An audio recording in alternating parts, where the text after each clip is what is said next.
জিন্দাবাদ আমাদের দাবি মানতে হবে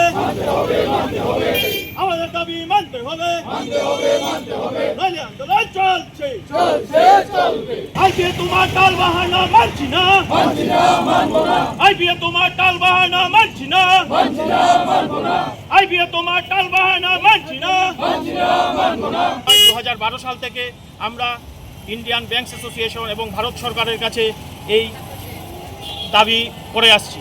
2015 সালে আইবিএ আমাদেরকে দ্বিতীয় এবং চতুর্থ শনিবার ছুটি ঘোষণা করে এবং তার পরিপ্রেক্ষিতে বাকি শনিবারগুলো আমাদের ফুল ডে ব্যাংকিং চালু হয়। 2023 সালে ডিসেম্বর মাসে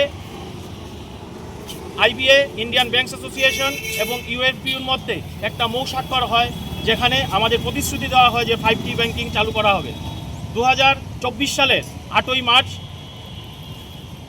ইন্ডিয়ান ব্যাংকস অ্যাসোসিয়েশন এবং ইউনাইটেড ফোরাম অফ ব্যাংকস ইউনিয়নের মধ্যে একটা জয়েন্ট নোট স্বাক্ষর করে আইবিএ রিকমেন্ডেশন করে রিজার্ভ ব্যাংক অফ ইন্ডিয়া এবং ভারত সরকারের কাছে 5G ব্যাংকিং চালু করার জন্য। কিন্তু IBA, reserve bank of India এবং ভারত সরকার বিভিন্ন টালবাহানা করে আমাদের এই ন্যায্য দাবিকে পূরণ করছে না।